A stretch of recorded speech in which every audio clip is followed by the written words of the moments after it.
Assalamualaikum warahmatullahi wabarakatuh. Perkenalkan, nama saya Anggita Dwi Kusuma Lydia dari Prodi Pendidikan Guru PAUD Reguler A1 dengan NIM 18620500049. Di sini saya akan mempresentasikan tentang faktor-faktor yang mempengaruhi perkembangan motorik anak. Faktor-faktor yang mempengaruhi perkembangan motorik anak. Seorang manusia tidak diciptakan langsung menjadi dewasa.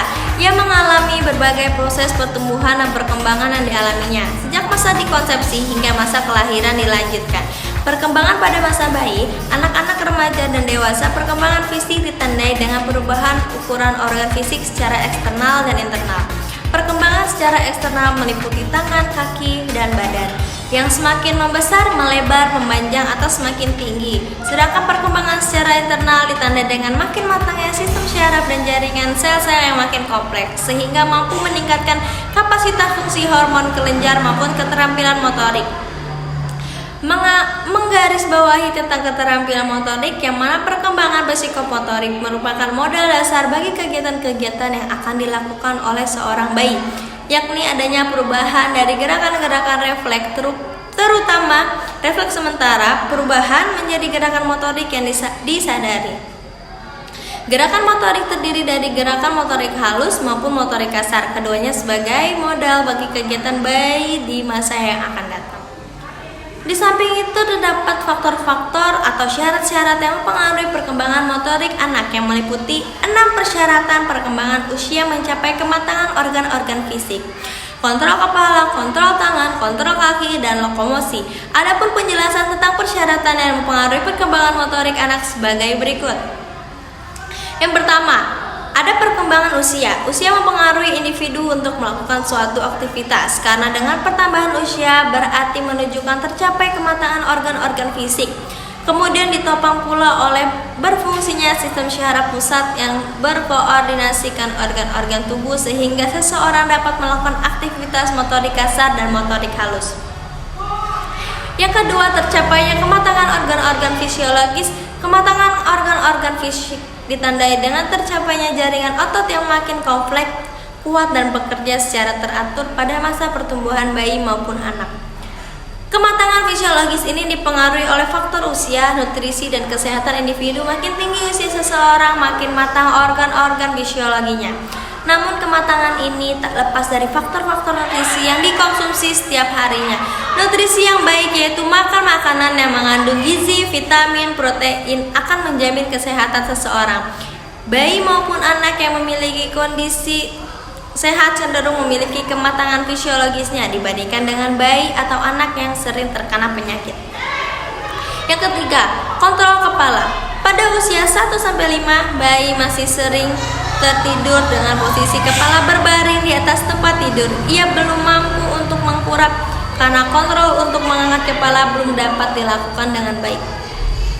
Hal ini terjadi karena otot bagian leher belum berkembang dengan baik sehingga belum mampu untuk menopang kepalanya. Sejalan dengan perkembangan usianya, bayi akan mampu untuk tengkurap dan menopang kepalanya. Awal mulanya bayi belajar untuk memindahkan posisi dari posisi telentang menjadi posisi tengkurap. Keberhasilan untuk mencapai posisi tengkurap ini akan diikuti dengan kemampuan untuk mengangkat dan menopang kepalanya. Kemampuan mengontrol kepala merupakan dasar untuk perkembangan gerakan-gerakan kepala yang bermanfaat bagi seorang anak yang akan melakukan aktivitas olahraga. Misalnya, gerakan memutar atau menggeleng kepala. Yang keempat, ada kontrol tangan. Sejak lahir, bayi akan menggenggam benda-benda yang datang dan menyentuh telapak tangannya.